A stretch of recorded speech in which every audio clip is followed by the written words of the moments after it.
Hey guys, welcome back to my channel, Susie Jane Designs. Today's video is a little bit different. I'm not in the kitchen today. We'll get back there, don't worry. But I have been spending as much time as possible out in our garden and getting our greenhouse ready and everything like that. So today's project, I wanted to try my hand at making my own version of a little mini tulip crate. Now, I will say, this project from start to finish did not at all go how I planned. I thought about not posting this video at all because of how disappointed I was in this project.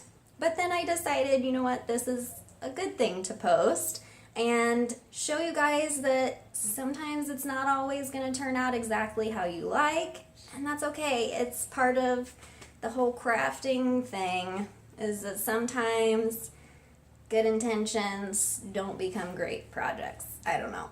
It was a good idea in theory, and then when I started putting it together, wah, wah, wah. And you'll see, you know, it's not terrible, but it's definitely not my favorite. And I'm going to be honest, I will probably try to make a different one sometime in the near future, because I do really want a tulip crate, but I want one that I'm happy with, and this one I'm just kind of like meh.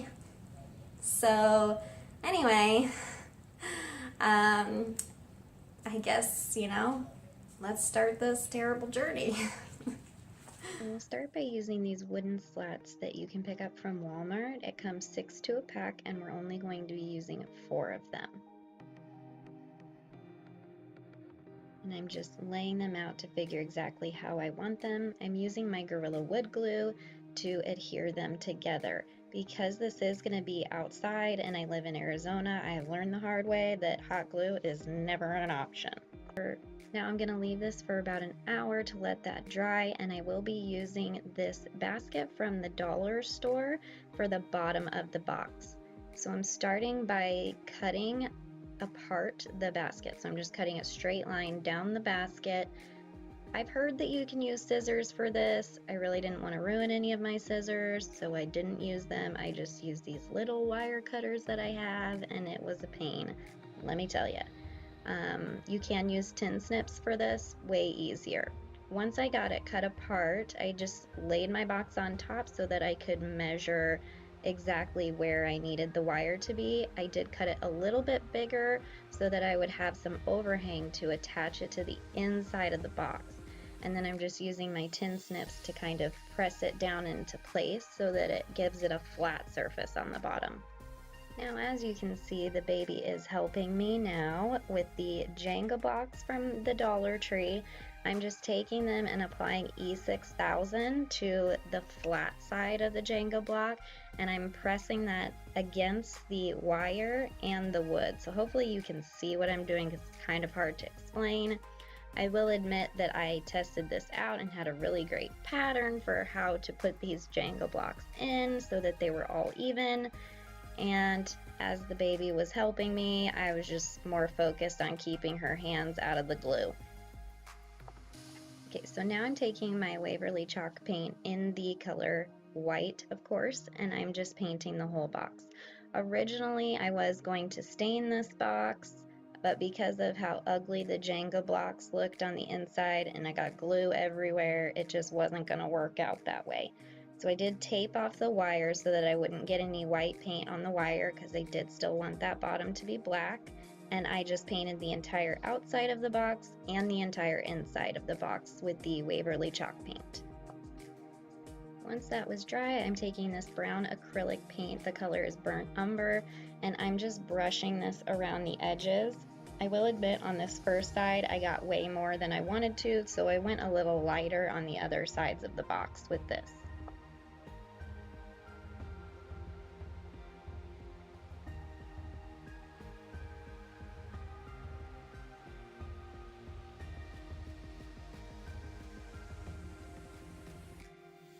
I also repeated this same process on the inside of the box to give it that distressed look as well.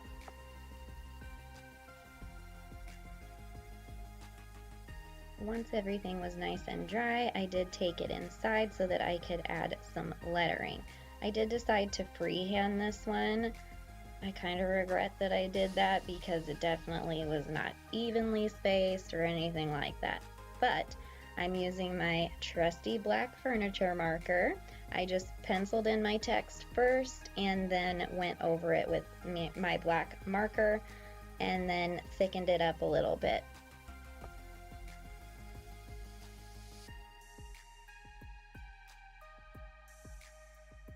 After staring at it for a few minutes, I decided I still didn't like it, so I added some little decorative dots to each corner and then a thick line around each side of the text. And now my homemade tulip crate is done.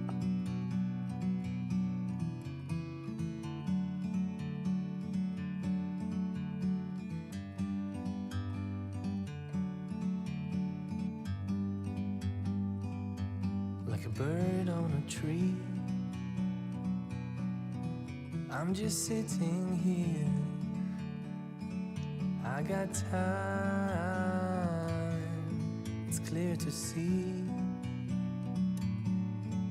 From up here, the world seems small.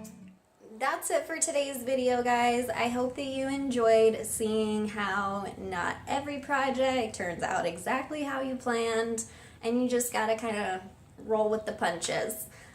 So if you weren't completely disappointed in this project, please give this video a thumbs up. If you guys have any suggestions on things that I should, try my hand at on the channel, please leave me a comment below and let me know. I'd be interested to see what you guys would like to see. If you're new to my channel, please hit that subscribe button down below and hit the notification bell next to it so that you can be notified every time I upload a video. And thanks so much for joining me today. You guys are the best. Have a good one. I'll be seeing you. By the way, guys, my daughter said that it was very important that I talk to you guys about this. So what I am wearing, again, nice shirt because it folds, you guys. What I'm wearing down here, though, are my paint pants because I got some work to do and I don't like destroying all my pants. So I have one pair of pants that I wear if I'm going to be painting things. And my daughter felt like it was really important that I share with you guys that everyone should have a pair of painting pants. And so, hey, pick a pair of pants. Make them your painting pants. If you want to build stuff, put on a pair of building pants. I don't know. I don't have a pair of building pants, just so you guys know. But I do have painting pants. I also have hair dye shirts. Is that weird? Am I the only one? I can't be the only one. Anyway, I'm a lunatic.